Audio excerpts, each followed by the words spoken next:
The financial capital of the world just elected a Democratic socialist mayor.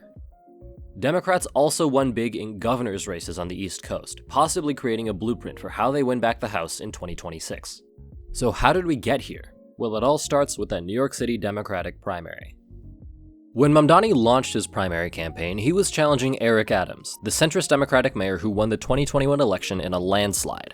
But Adams was under federal investigation for corruption and wire fraud and eventually dropped out. Whoops.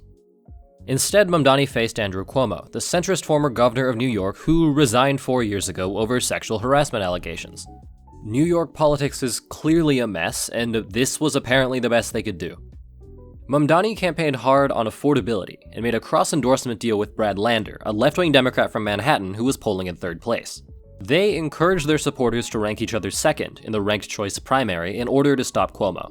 Despite that, almost every poll leading up to the election predicted a Cuomo victory. But somehow, someway, Zohran Mamdani pulled off an upset. He pushed ahead in the first round thanks to a base of young, highly educated but struggling voters in parts of Queens and Brooklyn. His margin in Manhattan was slimmer, but most of Brad Lander's votes went to Mamdani in the final round, giving him a sizable victory there and in the city as a whole. Rather than endorse Mamdani, Cuomo decided to run in the general election as an independent. He basically became the anti-Mamdani coalition candidate, getting endorsements from Eric Adams, former President Bill Clinton, and even Donald Trump. With a broader electorate, it was possible that Cuomo could win, if he combined his primary support in the Bronx and Staten Island with Republican support in Staten Island and Queens. He did manage to win in Staten Island, and he got pretty close in Queens. But after the primary, Mamdani's campaign worked hard on outreach, particularly to black voters in the Bronx who swung that borough toward Cuomo. In the end, the most heavily Democratic borough in New York voted for the actual Democratic nominee. Mamdani beat Cuomo by a margin of 50 to 42%, winning over 1 million votes for the first time in a mayoral election since 1969, and becoming the first non-European immigrant to lead the most multicultural city in America. A lot of people have pointed out that Mamdani might have trouble getting his policies into law. True, this is New York City, so obviously the Democrats want a landslide in city council, but not all Democrats agree with Mamdani, and some were openly hostile to him and his ideas. Let's see how the numbers break down. Of the 46 Democrats elected to city council, 25 endorsed Mamdani, just below the majority line of 26.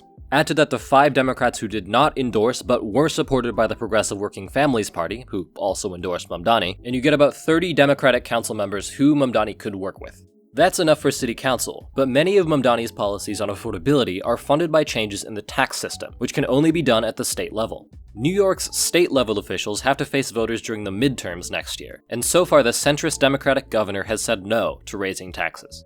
Speaking of centrist Democratic governors, 2 major state elections elsewhere on the East Coast handed huge victories to the Democrats in 2025. They held on to the governor's mansion in New Jersey, where Mikey Sherrill actually increased the Democratic margin of victory in a race that Republicans genuinely thought they had a chance to win.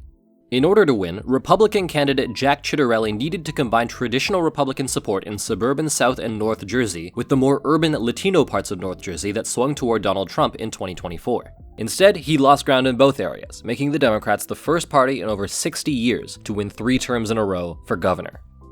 Farther south, Democrats flipped the state of Virginia, where Abigail Spanberger replaces the term-limited Republican governor Glenn Youngkin.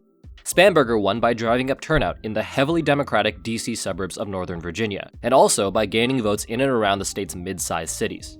It's easier to see if you look at the Virginia state legislature. Democrats made huge gains in the House of Delegates, going from a slim majority of 51 seats to a whopping 64 out of 100 seats. Almost all of their gains came from either Northern Virginia or the state's 2 mid-sized metro areas, Richmond and Hampton Roads. These are the exact kinds of seats that Democrats need to win at the federal level in order to take back the House of Representatives in 2026. The fact that they're winning them so convincingly right now should really scare Republicans. Despite coming from different ends of the party and having radically different solutions, Mamdani, Sherrill, and Spanberger all campaigned on the issue of affordability. Republican attempts to tie candidates to identity-based wedge issues failed to stop a blue wave in this year's elections. Next year's midterms suddenly look more encouraging for Democrats, who now dare to dream of retaking the Senate. What do you think? Is affordability the Democrats' winning message for the midterms? Or will Republicans find the solutions and messaging they need to defend their majority? Drop your thoughts in the comments and subscribe for future videos on North American politics as well as politics around the world in 2025, 2026, and beyond.